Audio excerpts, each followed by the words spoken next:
Matt, Matt, I got straight A's on my midterms. Midterms? Yeah, midterms. You have them every 2.5 weeks. You don't have those? I don't remember those.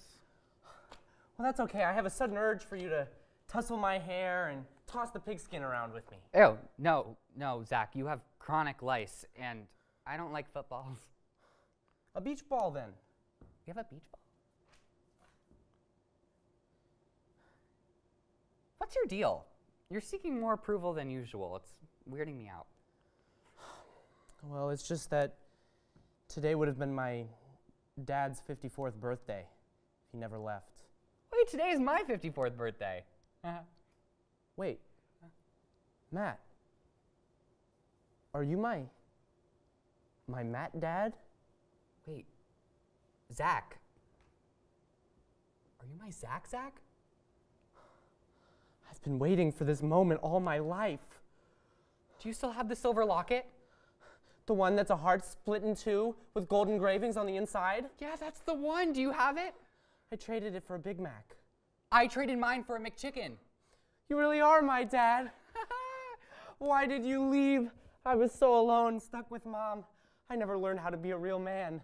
I know. Look, I used to be a scientist for the KGB, and they wanted me to invent a time machine. So my dad worked for the Russian government? But it all went wrong. awesome. I'll never forget that day in the laboratory. Or was it the break room? What happened? Well, I was hungry, and I wanted to program the machine to take me back to this diner that I used to go to as a boy and have my favorite sandwich. A Monte Cristo. How did you know? That's my favorite sandwich too. Well, alas, it sent me back 30 years into the future, so send me forward. You get it. Back to the Future, yeah. Good title. I never did get that sandwich, and I never wanted to leave you. I've been stuck in the future looking for my son. Well, you finally found him. I love you, Matt Dad. And you're adequate, Zach. And your chronic lice you have? Yeah? It's genetic. Oh. Yeah, wow. You know what else is genetic? Tell me. Delivering fantastic monologue jokes. And how?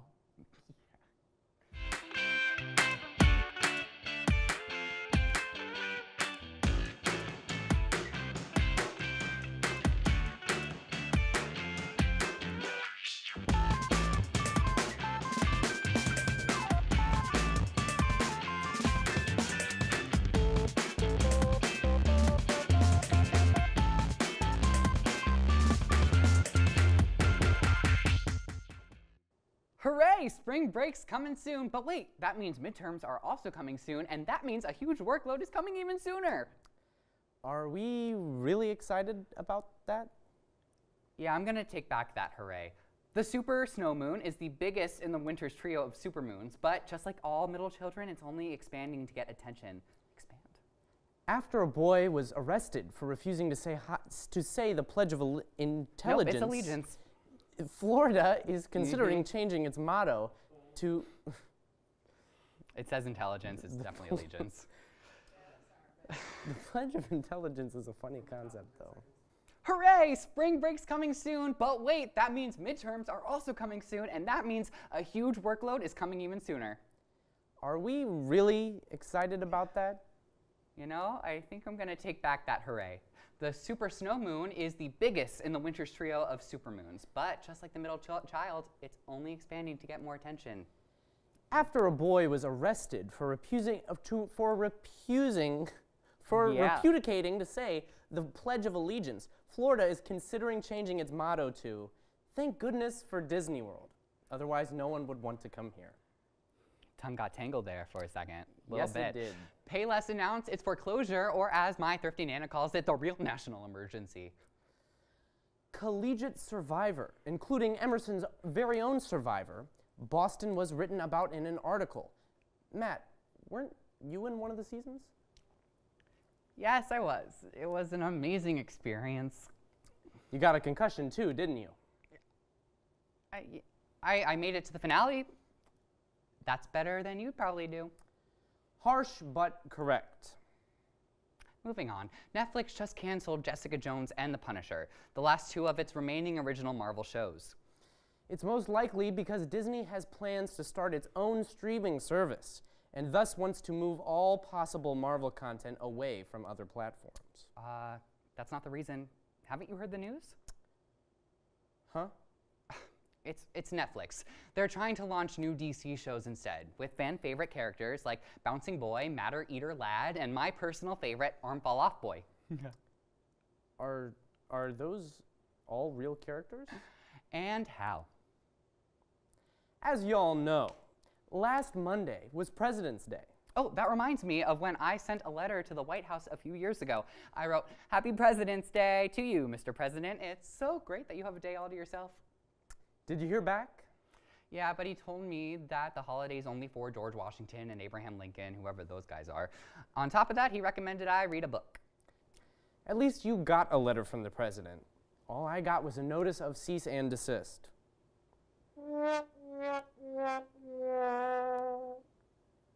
Oh. Toy Story 4 is coming out soon. The last Toy Story came out 9 years ago, and Toy Story 2 came out 20 years ago. Wow, I wasn't even born then. Oh my God. I just hope I'm still alive when Toy Story 6 is out. And I hope I'm still alive after this commercial break.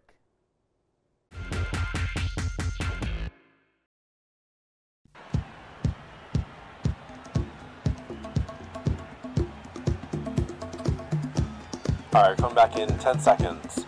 Ready, camera one.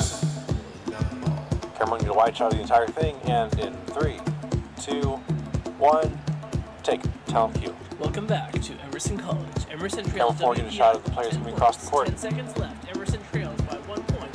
As Camera the 2 team close upon the finishes person their shooting. timeout. Thanks, Joe. With 10 seconds left, Emerson is hoping to pull away and score this big Camera 1, get a close up, follow them over. Emerson trails WPI by 10 points. 10 seconds left. Emerson trails by 1 point as the team finishes their timeout. Camera 1, close up on number 33. Thanks, Joe. With 10 seconds left, Emerson is hoping to pull away. Follow the ball, follow the ball.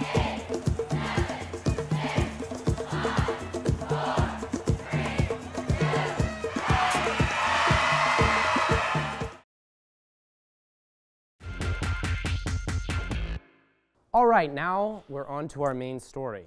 Today we're going to talk about the RuPaul's Drag Race All-Stars Season 4 finale. It happened last Friday, and boy, people have many questions and opinions out there. Matt, what did you think? Ladies, I am boiling. Blood is simmering through my veins. The finale was garbage. It was garbage.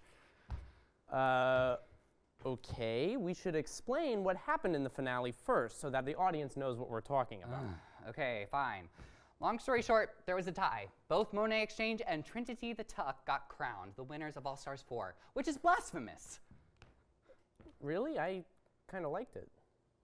How?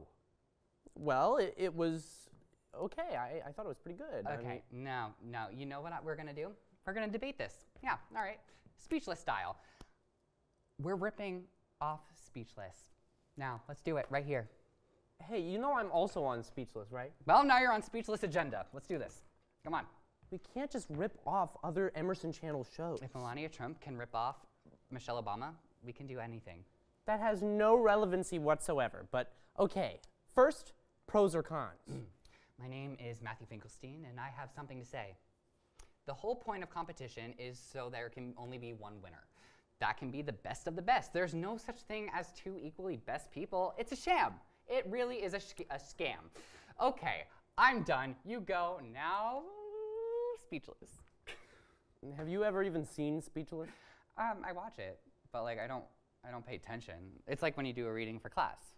That's how I do every reading for class. Right. But no, not whatsoever. Anyways, both Monet and Trinity are very deserving winners.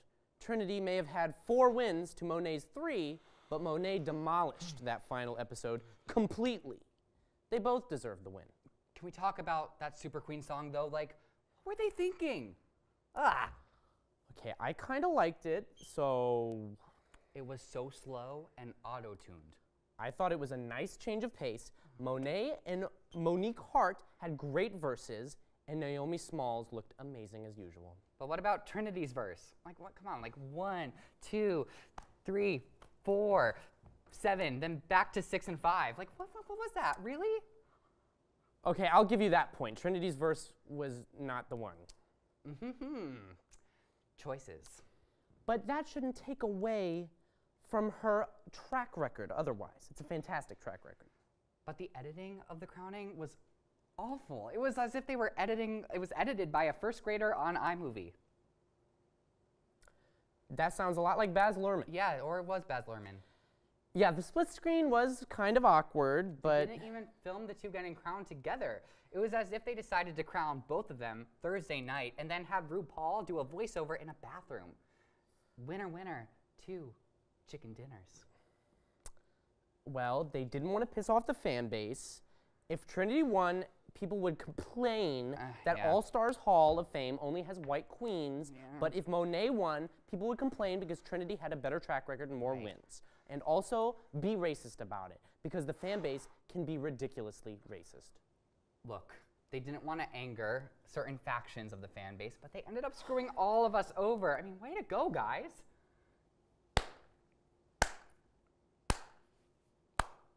Huh. I, for one, think that all of those girls are all-stars, and all of them are deserving to win. Zach, really? What do you think, that they should all be declared winners? This is not the Christmas special. Oh, heck no. Shangela was robbed again. Ah, Shangela, but nice try. Thank you. That's my point. Everyone can't be winners. If there are 100 people in the room and 99 of them are losers, only one can be a winner. It's not 98 and 2. That doesn't work.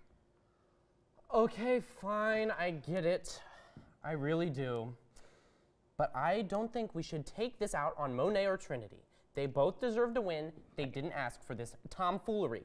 Yes. Yes, that is true. We can't send hate to them. Send hate to the producers instead. And of course, RuPaul himself. But don't send hate to the producers. You just contradicted yourself. Just let them know All right. that a tie was kind of stupid. But Trinity and Monet both have $100,000, so they'll be fine, I'm sure. That's true. Don't send hate. Send love. Exactly. And either way, we all know who truly should have been crowned. Manila Luzon. God, no. Oh. That was the gag of the season. Oh. Naomi Smalls showed the nerve to eliminate her. I'm talking about Stacey Lane Matthews. Oh, God, yes. Stacey Lane Matthews was robbed, and she wasn't even competing. I can't wait for when she takes home the crown in All Stars 24, which takes place in 2020. Yeah, me too. Well, Zach, you know what's not a bummer? Listening to The Basement from WECB, and we got the hosts in studio for an interview. OMG, OMG, OMG. I'm gonna pee. This is so exciting. I'm literally peeing right now. All right, let's do a quick commercial break so Zach can clean up.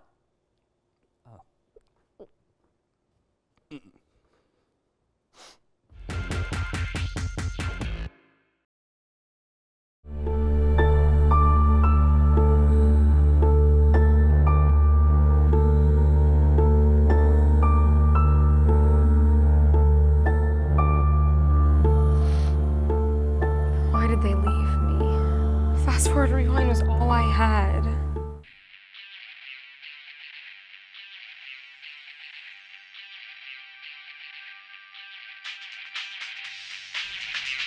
What is this?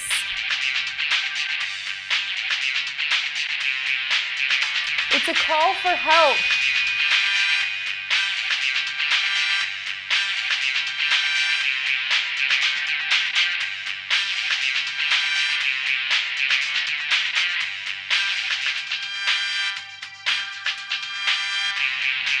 So, will you?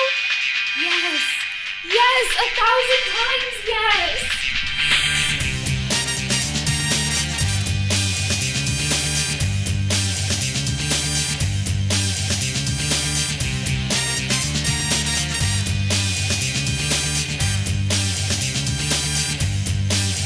Catch Fast Forward Rewind right here on the Emerson channel. Your one-stop shop for all things orientation. Come see our shows live at 7 o'clock all of next week. Can't wait to see you there. See ya.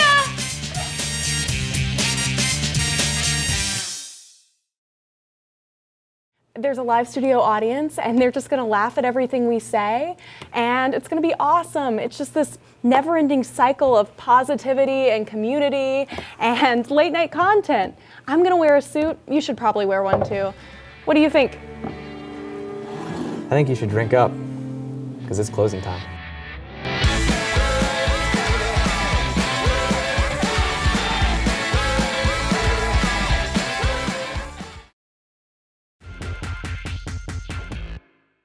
So today we are joined by Ange and Casey, part of WECB's The Basement. So you two stated that you enjoy listening to Philly emo music. Can you explain what kind of music you're referring to? Yeah, so I would say it's like mostly like DIY artists who like live in Philly and create music that's more in the genre of like indie rock music. There's also like some math rock where it's some complicated rhythms and guitar parts. That's math rock? Yeah, it's like jangly guitar. Yeah, so they do like weird time signatures, really fast guitar parts in it sometimes. But so awesome. Like the band American Football is like a really good overview of what math rock is if you know that band. Yeah. I Sorry. don't, but that's cool. Yeah. So other than American football, obviously, what inspired the creation of your radio show? Okay, so my freshman year, fall semester, before I even got to Emerson, I wanted to do a radio show. It was something I'm really passionate about. I really love music. So I had my own show first semester. And then I met Casey because we both love this band Tiger's Jaw. And I was like, oh my gosh, come join my radio show and we'll do one together. And so we've been doing it since spring 2017. Yeah. That's really cool. It's cool that you guys connected over that band. Yeah, it was like very coincidental. And they're very niche, so it's really rare to find someone who likes them, and Casey likes them just as much as I do. Yeah. So. Yeah. So it was a perfect match. Yeah. Absolutely. So what is the greatest challenge you face when broadcasting? So I would say like finding enough room for all the songs we want to play because we only have an hour. We used to have a 2-hour show, and then this past year we've been cut down to an hour just because there's so many people applying for WECB. But it's a challenge, but it like makes it more fun to like put whatever music you really want to play that week. You can just put in, you like narrow it down. So also I feel like the biggest challenge is more so also keeping it diverse, I guess, in terms of what we're playing. I feel like we really like to listen to a lot of the same bands frequently over and over again, so trying to incorporate new music every week into our show. Right. Definitely. Well, do you believe that radio hosting is an art form? I Deep don't. question. No. I don't, because personally I think that something that is an art form has to have like some deeper meaning. I feel like maybe you could try and make it so like DJing and putting certain songs together and like your input and everything can have a deeper meaning, but the songs themselves do. I don't know if DJing and playing music at one thing does. I think it's an art form. Care to explain? Yeah, I think it's an art form because whether or not, the songs are yours or not, you're presenting them in a specific way and it's representing who you are as a person.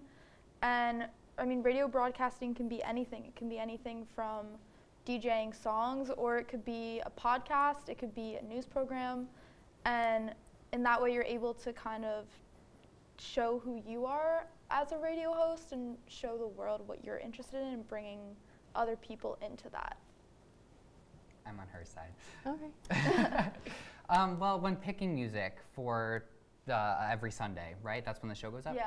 So when you're picking music for every Sunday, do you follow some kind of pattern? You were saying that you kind of want to diversify the music, or do you just kind of choose randomly? Typically what we'll do is Casey and I split it up evenly. I'll put my songs in, she'll put her songs in, and then we kind of order them a specific way, just to make it very cohesive. But usually when we're picking music, it's really whatever I'm feeling for the day or the week, so. Nice. Yeah. It's a lot of freedom. Yeah, it's really Sounds nice to have that freedom. Do you think spontaneity is important when DJing, just doing things off the cuff?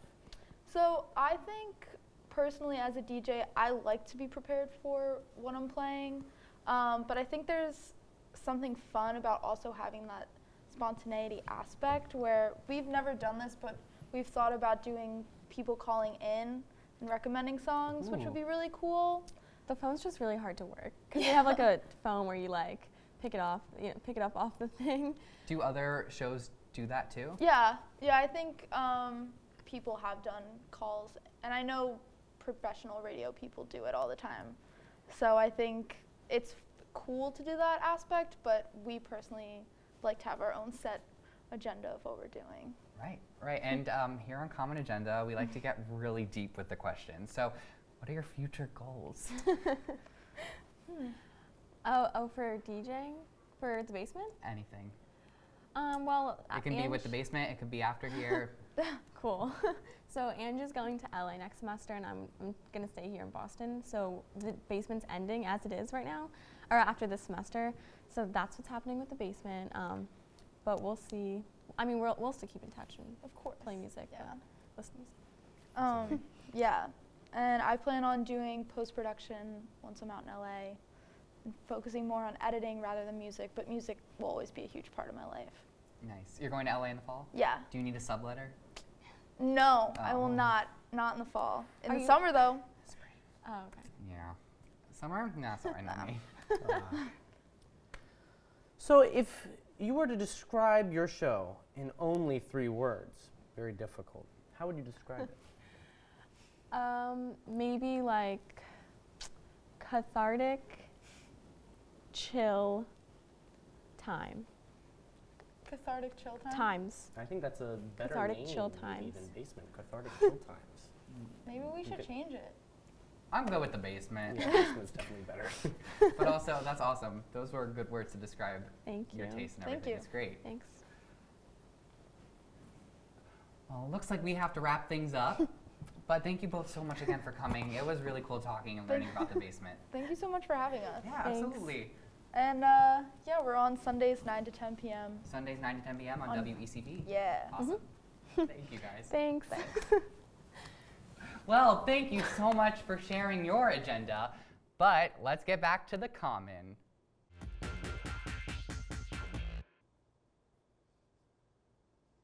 Zach, there's something I'd like to talk to you about. Sure, Daddy Matt. What's up? Everything the light touches, it's ours. And one day, it'll be yours. But, wow, the light touches everything in the studio. An undergrad's host time rises and falls like the studio lights. One day, Zach, the lights will go out on me, and up will come you. Up will come me. Yep, it'll be your time to rise and host, Zach. And this will all be mine. Everything. Everything the light touches? Yeah. What about that shadowy place over there? No, not that. It's in the shadows. You must never go there. No. But I thought a host can do whatever he wants. There's a lot more to being a host than getting your way. There is? Of course. What about those people in the control room? Shouldn't we chase them away? We don't have to. They are fulfilling their role in the production. You see, Zach, everything that exists is there because of a delicate balance. As host, you need to understand and respect all staff from the patient editor to the eccentric EPs. But Matt, Dad, don't we eat the EPs? Yes. But when we die, our bodies become the footage, and the EPs take credit for the footage. So you see, everything is connected in the great circle of life. What else is there to know about being a host, Matt, Dad? Well, Zach, there are those who seek to usurp our roles as host. But why? Because being a host holds great responsibility and power. Power too. That too. Can anyone be a host? Many try, Zach, but only those who are worthy of hosting will receive their title. But what makes me worthy? As of now, nothing, but fret not. You are still young. I shall teach you all there is to know. So when time comes, none will challenge you, your claim Yeah. There's just so much pressure. What if I can't do it? All hosts worry that they are not doing well enough, but that is a sign of a true professional. For if one cannot admit their shortcomings, how does the show improve? Huh? Do you think I can do it, Matt Dad? There isn't a doubt in my mind. Thank you, Matt Dad. I won't let you down. I know, Zach. I know. Shall we close the show now? Yes. But first, clean the lice off my head. Thank you. So yeah, that is what has happened during the last 20 years of my life. What have you been up to? Well, when I thought I'd never be able to find you, I started playing the slots. You're a gambler? Yeah. Oh no, Matt Dad.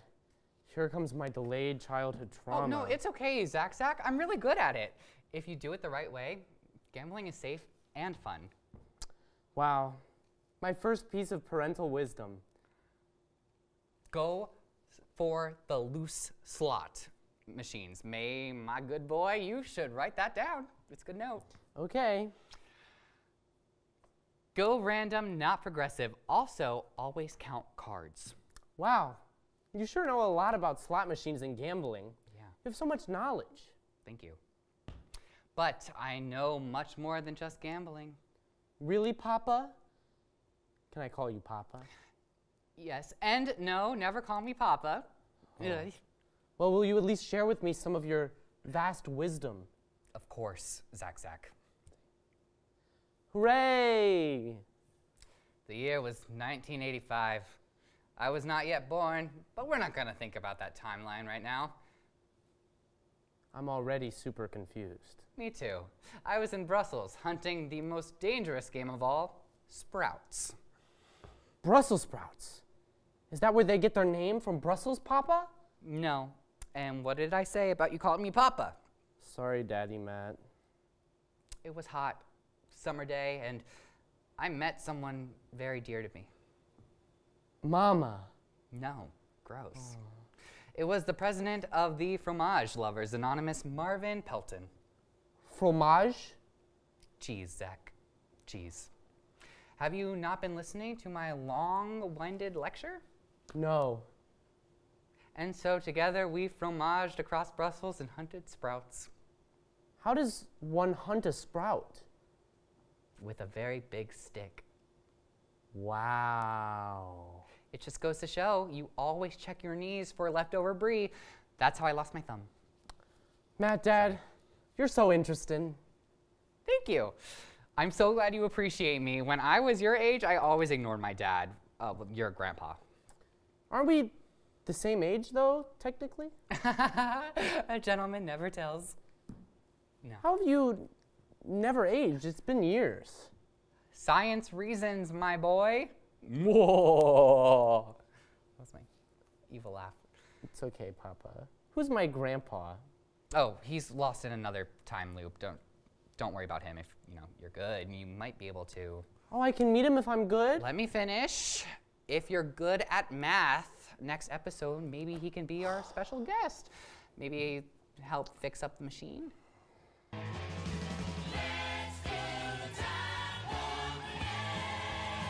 It's just a jump to the left. With your hands on your hips.